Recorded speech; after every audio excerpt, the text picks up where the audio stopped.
Um fenômeno tem se tornado cada vez mais comum aqui no Brasil, infelizmente. Pessoas que se dizem cristãs, pessoas que acham Cristo maravilhoso, que querem adorá-lo, que dizem que o amam, mas que estão profundamente decepcionadas com a igreja, diga-se instituição. E aí, volta e meia, surge a pergunta: Lucas, o que é uma igreja saudável? Quais são os critérios objetivos que a gente pode observar que credenciam uma igreja a ser saudável ou não?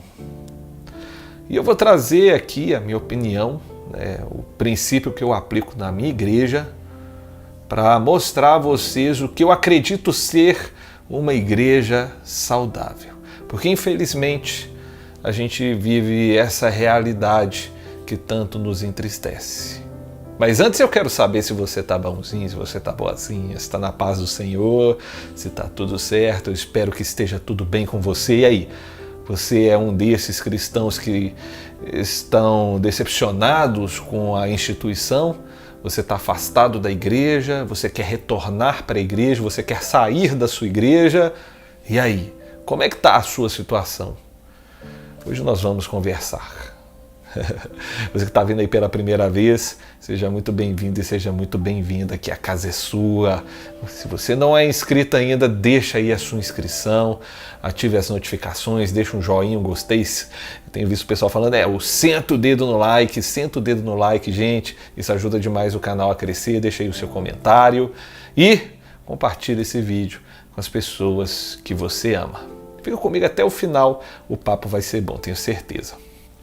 Olha só, gente, infelizmente, instituições que são formadas por pessoas têm problemas. Tem, talvez, líderes mal intencionados, tem certas regras que podem acabar se tornando abusivas, sem noção.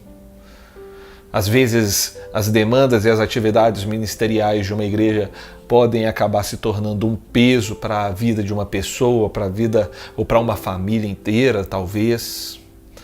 Infelizmente, essa parte institucional, que a gente acha tão legal, eu pelo menos gosto demais, cresci em igreja, vivo em igreja e eu quero continuar vivendo, apesar de todos os defeitos que realmente existem, porque nós estamos lidando com pessoas e pessoas têm os seus defeitos.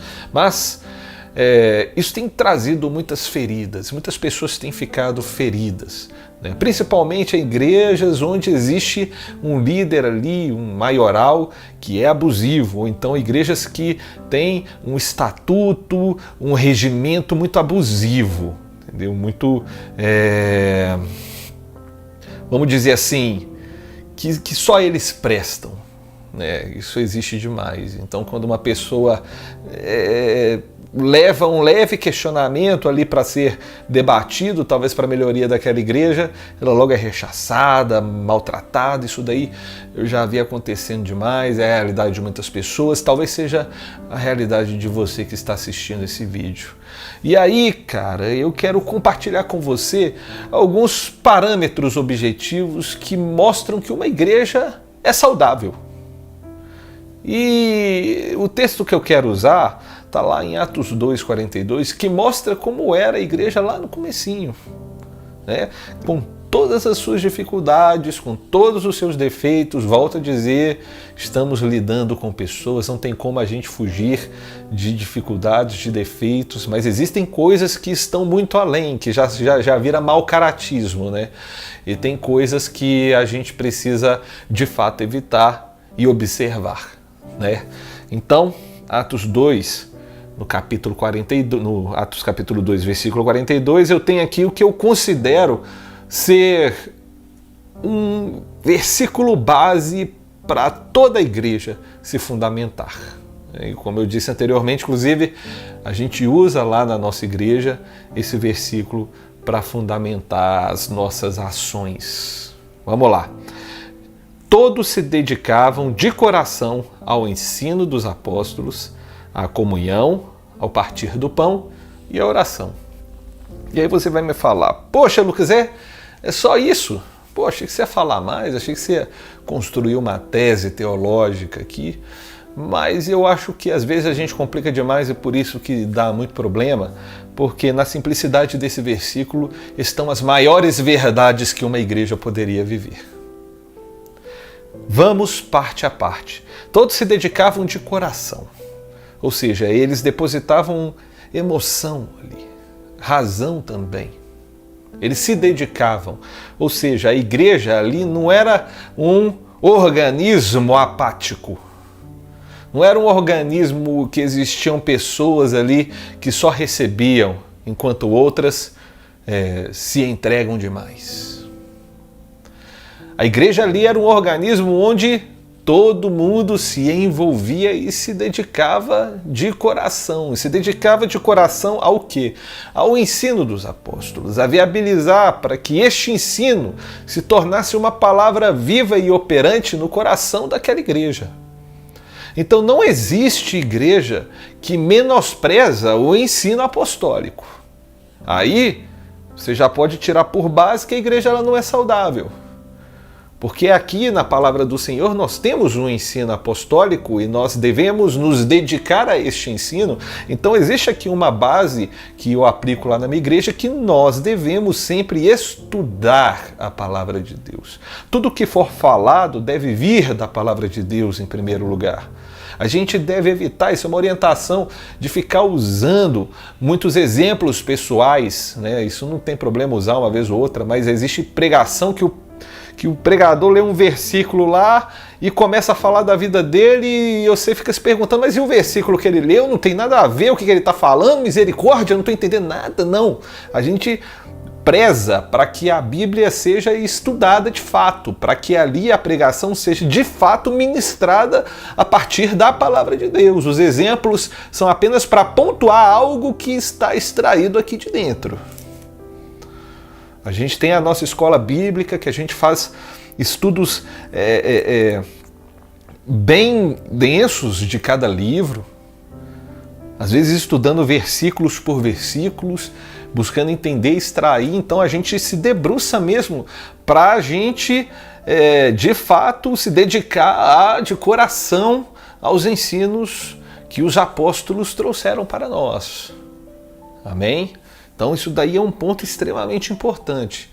Uma das coisas, e isso daqui resolve muita coisa, porque muitos dos problemas e muitos dos abusos existem porque algumas lideranças abusivas inventam doutrinas a partir do nada, a partir das suas mentes, né? Como eu diria na sala de aula lá, quando eu estava no ensino médio, o cara tirou isso do sovaco, né? É uma coisa que não existe, de fato. Então, quando você extrai da palavra de Deus, você evita um monte de problemas. Porque a palavra de Deus tem coerência. Ela se responde. Entendeu? E um exercício que eu oriento as pessoas a fazerem também é averiguarem mesmo o que eu estou falando. Avaliarem. Às vezes eu estou lendo um versículo, mas leio antes, leio depois, leio o contexto, tento entender para ver se o que eu estou falando tem de fato a ver com o que a Bíblia está querendo dizer, né? E eu busco tomar esse cuidado e os pastores da minha igreja buscam tomar esse cuidado também. É extremamente importante isso. Então já é um ponto para você avaliar. Às vezes você veio de uma igreja que não valoriza o estudo da palavra de Deus, e você talvez não tenha um conhecimento profundo da palavra de Deus. Então é importante você que está ouvindo esse vídeo, se é o seu caso, busque estudar a palavra de Deus, sim. Lê os contextos, pega aquele versículo, começa com aquele versículo famoso que você conhece e lê o que ele está falando antes, o que está falando depois, tenta entender o contexto, absorver isso daí. Tem grandes pregadores aí na internet que podem ensinar esses textos também de uma maneira mais expositiva. Isso é muito importante, beleza? Vamos continuar. A comunhão. Próximo ponto, comunhão. Comunhão é viver em comum, né? Nós temos que ter uma mesma visão, objetivos parecidos. Para que isso aconteça é necessário que a igreja tenha uma visão bem estabelecida com base na palavra de Deus. Existem igrejas que têm diferentes focos, que visam atingir diferentes públicos, têm diferentes realidades. Isso daí, essa diversidade é uma maravilha, desde que isso esteja pautado na palavra de Deus com coerência. Porque essas diferenças, elas vão gerar uma visão em comum, e essa visão em comum vão fazer com que pessoas vivam em comunhão. E o mais importante, a nossa principal visão em comum é Cristo. Nós devemos olhar para Cristo, o autor e consumador da nossa fé. Esse motivo une todos os cristãos na face da terra, ou pelo menos deveria unir. Mas nós devemos ter essa atenção redobrada nesse sentido também. Viver em comunhão, viver em comum. Sermos como se fosse uma família, sabe? Sermos como se fôssemos uma família. Nós vamos entrar também nesses pontos que se entrelaçam, não são tópicos, eles são pontos que se entrelaçam, beleza? Vamos lá, ao partir do pão. O partir do pão tem muito a ver com a comunhão, e o partir do pão simboliza nós ajudarmos uns aos outros. E também simboliza a questão da ceia, essa unidade de partir o pão, de celebrar a ceia, de trazermos essa memória de que Cristo morreu por nós, de que Ele venceu a morte, de que Ele está vivo. Amém? Mas também simboliza nós repartirmos com os outros aquilo que nós temos. Ajudarmos, sermos um braço amigo, né? De fato, nós darmos ao outro a oportunidade de crescer, de prosperar. Talvez você aí na igreja seja uma pessoa bem-sucedida, que tenha recursos abundantes. Você pode ajudar outras pessoas a alcançarem esse patamar.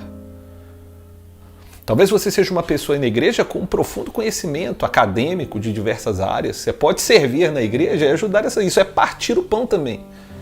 Repartir conhecimento, repartir recursos, ajudarmos uns aos outros. Se alguém ali passando necessidade, nós ajudarmos. Fazer com que os nossos bens, e não apenas bens físicos, bens materiais, mas também bens intelectuais e bens espirituais se tornem algo comum lá na igreja. Isso é importante. Às vezes entra um recém-convertido na igreja que precisa aprender muitas coisas, e tem aqueles que são mais experientes que vão compartilhar aquele conhecimento. Eles não devem negar isso. Não, eu sou mais experiente, às vezes o meu conhecimento pode me manter numa posição mais elevada. Não. A gente tem que visar o crescimento uns dos outros, todos em comum. Amém? Isso é comunhão, isso é repartir o pão. A gente fazer as coisas em comum para a glória do Senhor. E a oração. Igreja sem oração não funciona. Nós precisamos orar. Orar em unidade, orar como igreja, orar individualmente, ter motivos de oração. Toda igreja precisa orar. A base do culto, uma das bases do culto, além da palavra, é a oração. O culto tem que ter oração. A gente não pode fazer um culto que tem tantas coisas, tantos espetáculos, mas que não tem uma boa palavra e uma boa oração. Não é verdade? Então a gente precisa olhar esses pontos aí com muita sabedoria. Muita sabedoria. Observa, vai analisando. Muitas vezes as pessoas escolhem igrejas pelos maravilhosos ministérios de louvor, por uma maravilhosa estrutura, por ter pessoas interessantes, famosas, ou ter gente bonita lá, ser uma igreja de padrão elevado. Isso tudo é legal, legal. Vamos ser hipócrita. Muita gente olha isso daí e acha legal, cara. Eu acho legal, mas em primeiro lugar, a gente tem que olhar esses pontos, porque se esses pontos não existem, mas esses outros existem, né? É porque a igreja talvez tenha um sistema que isso funcione, mas ela não funciona como uma igreja. A igreja ela tem que ter esses pontos muito bem estabelecidos. Ensino dos apóstolos, essa dedicação à comunhão a partir do pão e a oração. Quando você identificar isso daqui, você identificou uma igreja saudável. Amém? Foge dessas coisas, de exclusivismos, de que aqui é onde existe a salvação, daqueles líderes que condicionam tudo, que se você não fizer a vontade deles você vai para o inferno. Isso não existe, tá? Isso não é saudável, tá bom? O que é saudável é isso daqui. Uma igreja reunida em nome de Jesus para adorar e engrandecer o nome de Cristo, uma igreja que se dedica ao ensinamento, ao aprendizado das doutrinas apostólicas, uma igreja que se dedica à comunhão, ao partir do pão, à oração. Isso é uma igreja saudável. Um ministério de louvor maravilhoso, isso é um plus. Uma estrutura maravilhosa, isso é um plus, isso é um a mais. Entendeu? Isso aí são ornamentos, mas não é o essencial. Não é isso que te mantém de pé. Não é isso que mantém a igreja de pé. Existem tantas e tantas igrejas muito saudáveis que estão espalhadas por aí ao redor do mundo. Nos buracos aí onde o evangelho é perseguido, fugindo de tudo quanto é ameaça que pode acontecer, mas são igrejas saudáveis. Por quê? Porque eles se dedicam ao ensino dos apóstolos, à comunhão, ao partir do pão e à oração. Muito mais saudáveis do que talvez muitas mega igrejas que possam existir aqui no nosso Brasil.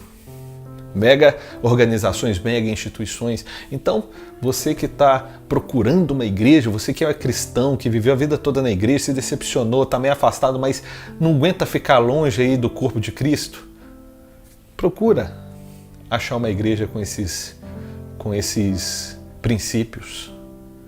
Lê esse texto, decora esse versículo e avalia. Você aí que está afastado da igreja, que não quer nem pisar numa igreja, reconsidere isso daí. É importante que nós congreguemos, mas observe esses pontos. Beleza? A gente sabe que tem muitas questões políticas aí que a igreja se envolveu, muitas coisas que a instituição, que acabou deixando a instituição manchada para muitas pessoas, mas reconsidera. Deixa essa questão de política em segundo plano. Inclusive, isso daí não é uma coisa que nem devia ficar sendo falada de púlpito, tá bom? A gente tem que falar sobre Cristo, sobre o ensino dos apóstolos. A gente perder tempo falando de política, a gente está deixando de falar daquilo que é importante, que é a doutrina apostólica. Entendeu? Se aquilo que foi ensinado através da doutrina apostólica convergir para um ou outro ensinamento político, o mais importante é que você obedeça isso. Beleza? Ah, cara, mas eu saí da igreja porque as pessoas são muito chatas, são muito difíceis e tal. Pode ser, mas observa se também você não é, né? Tem muita gente que é chata no mundo, sim, mas tem gente que não frequenta a igreja, que qualquer coisa também para a pessoa é uma tempestade em um copo d'água. Qualquer coisa. O pastor, ele esqueceu de me cumprimentar. Aquela irmã olhou para mim com a cara feia. Sei lá, gente, pelo amor de Deus. A criança lá, o filho do fulano de tal, brigou com meu filho. Sacou? Pelo amor de Deus, né? Isso daí não são motivos. Isso aí é pela simples convivência com pessoas. Isso vai acontecer na igreja, no lanchonete, se você passar isso daqui de qualquer nível de intimidade, você vai ter esse tipo de conflito com as pessoas. Isso aí faz parte, gente. Isso aí faz parte, tá bom? Então, avalia. Olha esses pontos. Você que está procurando uma igreja, às vezes você mudou de cidade, frequentava uma igreja saudável, teve que mudar de cidade por questão de trabalho, estudo. Avalie esse ponto, antes de você se firmar em uma igreja, tá bom? Guarda tudo isso que a gente tem falado e vamos fazer uma oração. Oração que é muito importante para nós. Vamos lá. Deus, muito obrigado, Pai, por podermos conversar sobre esse assunto tão sério e tão importante para nós. Eu peço que o Senhor nos leve a um entendimento profundo, nos leve a termos essa sabedoria na hora de encontrarmos uma igreja, na hora de procurarmos uma igreja. Às vezes nós estamos frequentando uma igreja que tem nos entristecido por não seguir esses pontos que foram mencionados. Pai, eu estou muito feliz na minha igreja, mas eu peço que se esse irmão ou essa irmã estejam passando por esse tipo de dificuldade, Senhor, eu oro para que o Senhor o abençoe, ó Pai, trazendo para ele ou para ela a compreensão de fato daquilo que é importante encontrar em uma igreja, ó Pai. Que esse versículo, que esse texto se torne uma palavra de Cristo, uma palavra viva no coração dessa pessoa e que ela volte a ter alegria em congregar e que ela tenha alegria em congregar, ó Pai, uma igreja saudável, Pai. Eu oro também para que, se existir alguma igreja aí que esteja praticando atos que não estejam em concordância com a Tua palavra, eu clamo ao Senhor, que o Senhor toque no coração dessas lideranças, trazendo arrependimento e fazendo com que a igreja se torne saudável, Pai. Meu Deus, tantas pessoas feridas, tantos cristãos decepcionados. Eu peço que o Senhor, ó Deus, o Espírito Santo traga consolo, traga sabedoria, traga paciência e entendimento para que essas barreiras sejam vencidas e que essas pessoas possam frequentar igrejas saudáveis. Eu clamo ao Senhor, ó Deus, ajuda-nos a termos uma unidade na fé, ó Pai, em cima daquilo que é mais importante, que é a mensagem, que é o amor, que é o cuidado, que é a graça de Cristo Jesus, que é a nossa fé firmada nesse amor tão maravilhoso, ó Pai, que é esse amor que brota de dentro de nós incondicional, que nos faz amar a Cristo acima de todas as coisas, ó Pai, e amar a sua noiva, a sua igreja, as pessoas que compõem esse corpo, que o Senhor considera tão especial e do qual o Senhor se entregou e morreu e sofreu, mas ressuscitou e vivo está e nos governa, Pai. Obrigado por tudo, ó Deus. Eu oro e te agradeço no nome de Jesus. Amém e amém. E é isso aí, meu irmão e minha irmã. Que o Senhor te abençoe muito. A gente vai se ver em breve. Espero você nos próximos vídeos, tá? Você que ainda não se inscreveu no canal, se inscreva. Você que ainda não ativou as notificações, ative. Você que não deu like, dê. Você que não comentou, comente. Você que não compartilhou, compartilhe. E é isso daí. Se você chegou aqui até o final, eu te agradeço demais. Um abraço e até breve.